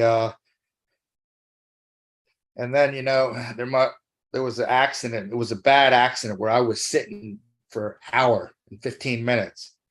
And then yeah, I was yeah, so yeah, I was late, but oh crazy. Yeah, so what I'm learning from this now, me being a promoter, and I would not lay out any money now for a hotel room. What I would do, well, what we do with Italia arm wrestling promotions, we usually don't even do hotels with athletes. We usually rent a big Airbnb house, and we put the athletes in one house, and then we get another house, and that's kind of like the VIP party after pull house and all. So it's not paying individual rooms, and the athletes love it because they're in a really big, nice house. They it's a lot more comfortable, and then they also have another party house where they have the after pull, so if they want to come out after their celebration, to so to say, with their win or whatever, they come to the after pull party. Now they go home to their athlete's house and away from everybody else and all that. That's how we handle it. But moving on, now learning from this, I would definitely make sure that, the athlete that's supposed to be paying for the room, I would get that money beforehand, because Yeah. you don't want to be put in this situation. And, Yeah, you know, on either end. You don't want to be on either end. You don't want to be on exactly. my end or Sean's end. It was just it was a scenario that was just uncool, man. It was just not good. But I it So, still sucks that Tim didn't get I don't know. Still sucks that Tim didn't get paid. He should have got his 2,000 that day. I believe that. He should have got the 2,000. But it is what it is.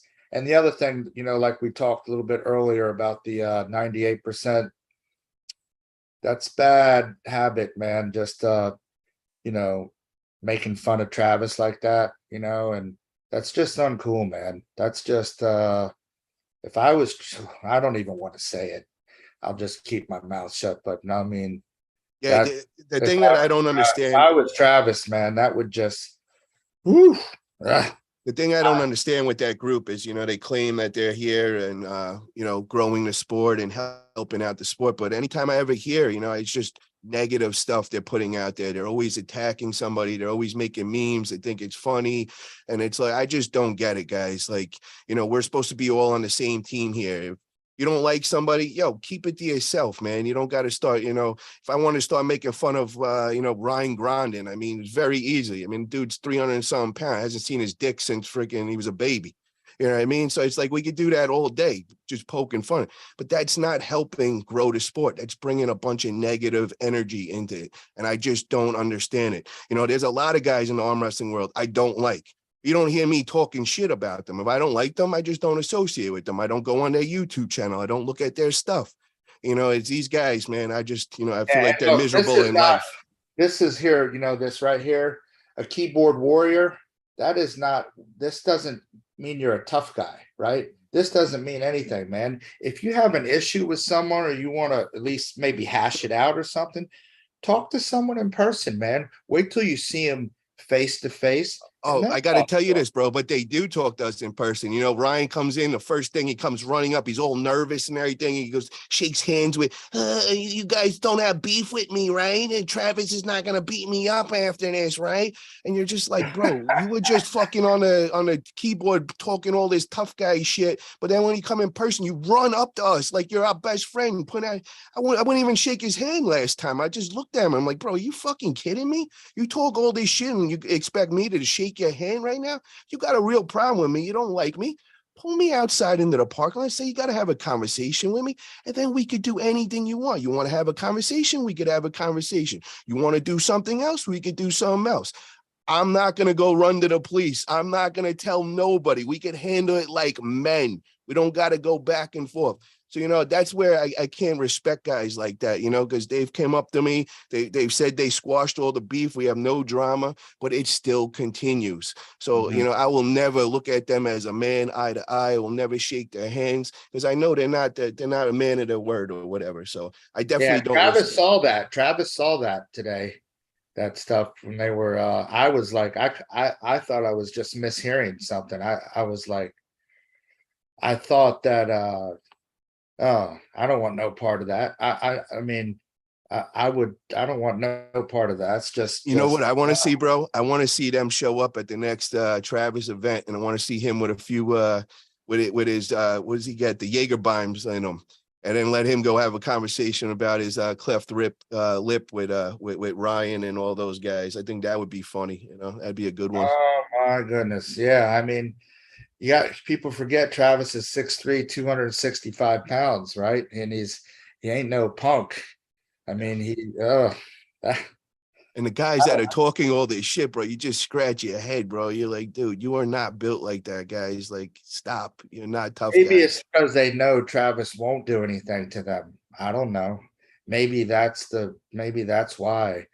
Well, I'll tell you, they talk a lot of shit about other people. And, I know a couple people that want to meet them again in person and, kind of have a nice little conversation with them. So we'll see where their balls are at that day. But I want to move on from there, Dave. Let's talk about good things, man. So what do you got coming up next, bro? We know that we're doing September 25th. We're doing that Sunday, 1 p.m. We're throwing a huge practice over at your house. We got Jerry Cadorette flying in for the day. I'm flying in.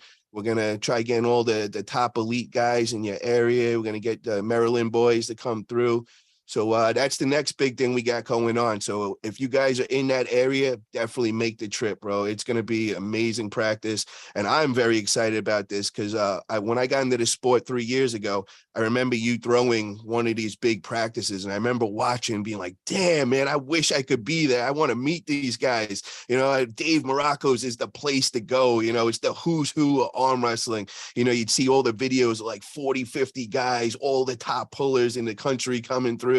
So this is personally, I am very, very excited about this day. I cannot wait. The last one we had, the last big one, the big one right before COVID, 82 people, 82 people. And normally I have 50, 45, 55, but the likes of Ron Bath, Craig Tulio, Godzilla, Travis. Godzilla comes a lot of them. Travis, Paul Lynn, Mike Aiello, Sam Harris, Mike Aiello. I mean, they have been it just gets really, really thick. And then a lot of real good arm wrestlers. So you got elites, and then you got a lot of real good arm wrestlers. I mean, it is just it's going to be great. It's going to be great for Jerry, right? Jerry's going to get a good, we'll make sure that we give him some good work, because that's, that'll be my goal to as an American. I feel it's I feel that I should be helping Jerry the best I can to go over there and represent the United States. So I'm going to do my part the best I can with me and my gang. When Jerry comes, be hospitality. It'll be nice pizzas. We'll have food, drinks. Penthouses for me and Jerry, of course, on your dime. Yes, sir, yeah. I'll have the kick-ass cigars too, brother.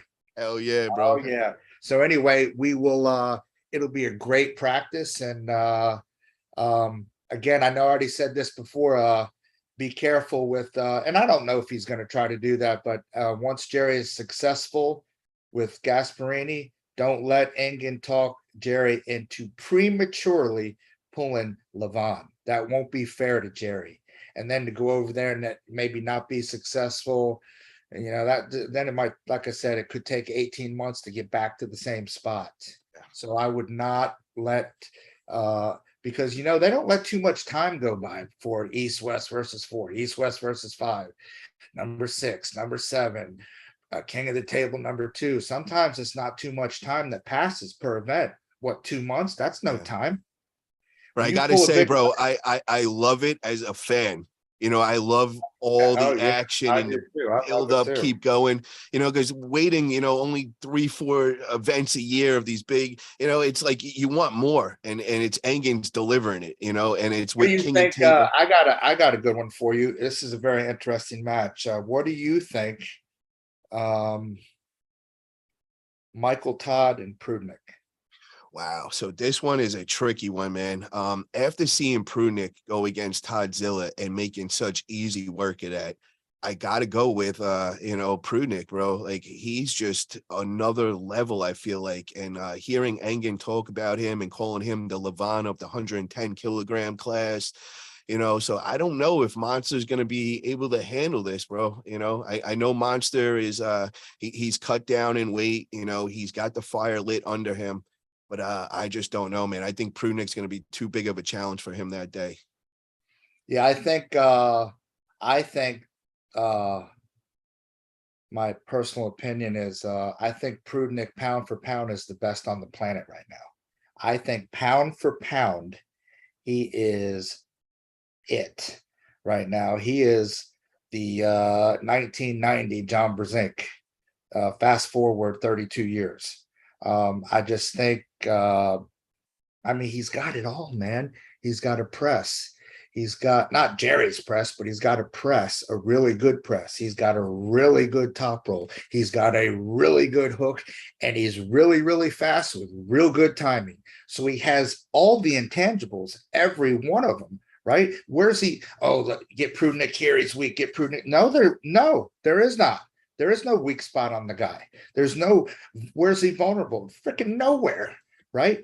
Okay, maybe the only thing that you might, but I don't even think this is it, is endurance. Because I've seen Prudnik in wars with Babiop, in wars, right? So he's used to, not of late, Prudnik kind of dispatches people pretty good.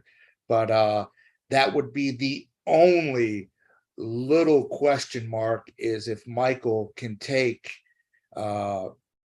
Gennady into deep water and keep him there and try to wear. And if Michael can wear Prudnik's pronator out, then Michael has a chance. I think he can. I think he can be successful. I am just scared for Michael Todd. I want Michael Todd to win because he's United States. I want him to win.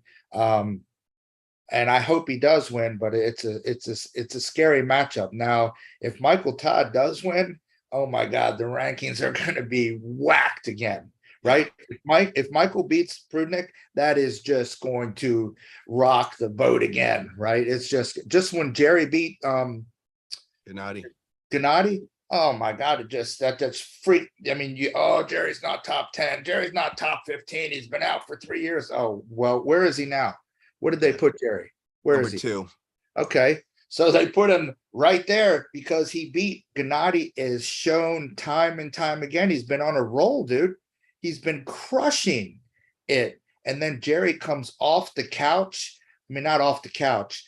He come off of not doing anything for 3 years. And then he trains for 6 months, but doesn't get training hard for 90 days and beats Gennady. So like I said, that version of Jerry is not the best one. He has got a few steps to go, and he's going to step right up to Levan. I would love to see him beat Levan. Oh my goodness. God. I can just get goosebumps, and I'm not even Jerry, right? Yeah. Just thinking about the United States to just shock the world, right? Because it would be a shock. It wouldn't be a shock to me. It would be a shock to all those people out east. They would be like, what the, and I believe Jerry's technique, man, he gets behind his arm. I don't care about where his wrist is, and he gets behind his arm, and that wide body, man. Yeah. Let me ask you this question. What if Monster Michael Todd and Jerry grip up today? Because we know they've had their back and forth wars, and they still got some unsettled business, so to say. What would you think if they actually gripped up today? I would have to go with I would lean towards Jerry. I would go with Jerry. I would go with Jerry to what I saw. So Michael, um, what is he? He's lost. Is it three in a row? I know he Eh, just beat Todzilla. He beat Todzilla, but I just think that matchup for Todzilla is a bad matchup. The Yeah. way Michael pulls, I just thought that was a bad matchup. But you can't take anything away from Michael. Not a lot of people can beat Todzilla, right? Godzilla's a bad dude. I would go just out of pure horsepower, Jerry and endurance. Even though Michael's got a lot of endurance, Jerry, Jerry, I would go with Jerry. But it's not easy the way Michael arm wrestles. But it seemed like Michael there for a while. Like sometimes he makes me scratch my head, man, because he was like, I don't know, was he trying to change his technique there for a while? When I'm watching Michael Todd, it's like when Michael uh there for a while, man, it looked like he was getting into a groove like a year and a half ago. I was like, man, this dude is just gonna beat everybody. And then I don't remember his first loss, but it looked like he's just been trying something. They won't let the rules are a little different. His shoulder can't go below. Wasn't it a little different when Devin beat Michael? I think that didn't they change the rule with that coming down? Yeah, the shoulder can't be below the table. And I think it was just all the talk about the King's move and how that he was going under the table. I think Mike being, he listens to a lot of these critics out there, and I think he wanted to prove them wrong and show them that he didn't have to go under the table, so he was making sure to keep his shoulder above. So, that could be questionably, the difference in his style these days, you know what I mean? So, Mhm. the other thing that it's got to bring into question is the size of the pads. I know Michael says that he has a great record against Jerry on a 7x7, but I gotta say, bro, that 7x9 pad is more made for Michael Todd style. So a lot of those wins that he was Oh yeah, getting, because Michael can go back farther, right? yeah, And that's what I like to do too. I'm not like you saw me get down. I don't know if you saw, but I look like a fool. I tried to get down to try that King's move against Tim, but I'm not a King's mover, right? I couldn't even slow him down. If I wouldn't have stood up here to broke my freaking arm, right? So I had to stand up. I said, "Oh no, that's way too." So I learned my lesson, right? Not to try that again. But that's something that you just have to have a niche for. I cannot arm wrestle like that. And I don't know how he does it. It's just, I don't know how he does it, but I would think that the larger pads advantage Michael Todd, not Jerry, because you yeah, go back farther. It's like Jerry wants to come in there. Jerry ain't running from nobody. Jerry's not coming backwards ever. Jerry's right. He's coming forward yep. or sideways. Jerry is arm wrestling behind his pec and behind his body like this, right? He does never opens up like this, never. Jerry is like this. And that is going to be if Jerry gets his press in, and you think like sometimes you think, oh, that's it. But then when Jerry puts on the turbo, and really hits it, you're like, whoa, it's a lot of freaking power. Yeah. Now, I'm not an elite arm wrestler, but I'm next down, right? I'm very good arm wrestler, very good arm wrestler. And Jerry's power, like I said, man, his style scares me. I'm gonna just open up to him because I'm not getting my arm broke. It's just It's a very uncomfortable style to deal yeah, with. And especially in the straps, man. In the straps, out of the straps, Jerry doesn't need his hand, right? He's shown that over and over. And he hit his wrist flip back. You think in your mind, oh man, I can pull with this guy. But then you get strapped up to Jerry. Now you're tied to a daggone crane, right? Like, and it's way different when you're hooked up to Jerry Cadorette and he applies that pressure. It's not cool. It's bad. It's just a bad feeling. And yeah, I was and we saw Gennady try to hook Jerry. that was the worst thing he could have did. Round 3, bro. It was Right. like a knife going through warm butter, just right through him. Yeah, people some reason think Jerry's hook is not that good, but when he beat Toddzilla a few years ago, right through him in a hook. Nobody does that. Yeah. I mean, just like I said, you go to his practice and you guys will learn, that is what he does mostly is the hook. He doesn't really practice the press much because, if he does, he's going to hurt somebody. So he really can't do that with his training partners unless he's got the elite guys on there and they know that he's going to be doing his move or whatever. They could withstand it. But anybody else, it's a very dangerous move. And it's not fun to deal with. Travis always said that. Travis is like, bro, that is one style I do not like going against. Oh no, it's crazy, man. I don't either. So when Jerry does come down, when me and him get in the straps, I'm going to say, all right, just ease into it. He ain't doing that freaking whacking on me because I'm not getting my arm broke. And then we ease into it, and then I feel much more comfortable that way. But we'll get enough good. Like you got Paul in, Toddzilla. We got to get Marcio out there if we can. Marcio, if you're listening, brother, we need your help. Yeah, we need all the help we can get to get Jerry prepared for Gasparini because he's got a tough challenge ahead of him. But we got to get Jerry ready, and then Paul, you got to get his eating. I'm sure you're helping him with his eating and his nutrition. I'm on everything, bro. I'm that dude that's like OCD, bro. Sleep, everything. His figuring everything out, scheduling everything, stuff that he doesn't even think about. And I'm planning, I'm worrying about our whole trip. I'm planning everything out to optimize Jerry and, figuring out how many days did you guys get there before you pulled last time? We got there on Wednesday. And pulled when? It was on Saturday night. So we even noticed that we didn't need to be there that early. So we're going to actually do a day later. We're going to get in there on Thursday this time. We're already booked and all. But Jerry doesn't even adapt to their time. He's just going to stay on his own schedule as if that he was still in the United States because that's the best way to do it. That's the best way. I think that's we're pulling at 8 p.m. at night. So 8 p.m. at night Eastern Standard Time is 1 p.m. So, you know what I mean? It's perfect for him, so he stays up late and he keeps on the American time. He doesn't adapt till he gets back home, which I think that was the smartest thing he could have did. Definitely a great plan. Mm-hmm.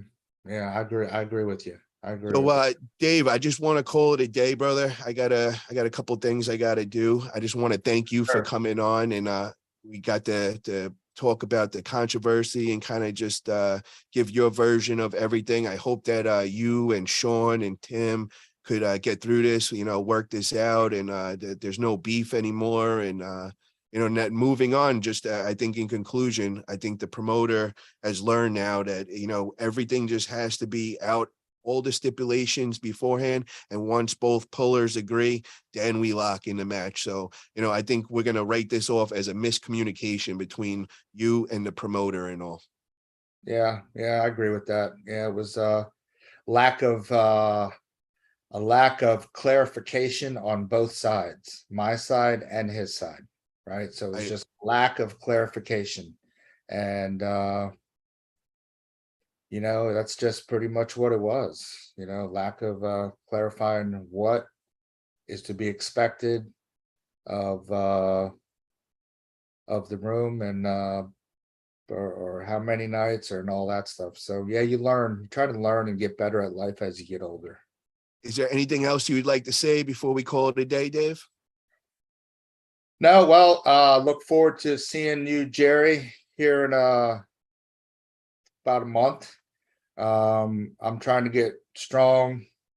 I'm strong right now, but I'm trying to get like strong in the next 4 weeks because after I pulled Tim, after a super match, I take a couple weeks and rest just a little bit. But I kept pulling, but I'll be ready to try to just do what I can. But I think between everybody collectively, we can help you, Jerry. We're gonna do what we can. I'm gonna do my part. We're gonna do our part as Team Maryland or the Mid-Atlantic to help Jerry Cadorette, help our cause for the United States to go over there and get a big win on Gasparini. Team Jerry, baby, full effect. And the 25th, September 25th, it's going to be a big one. Big people, big names, practice, food, drinks, whatever you want. So it's Sunday, September 25th, 1 p.m. Dave Morocco's. Flyers on my my Facebook, so get over there, check it out, and And I yeah, shared it. It's on mine too. I shared it. perfect. And yeah, I'm really looking forward to it. Going to be an exciting event, and really looking forward to getting Jerry all prepared, bro. So Yes, sir. thank you again, Dave, for coming on, brother. Thank you for clearing up everything, and I will see you in a month's time, bro.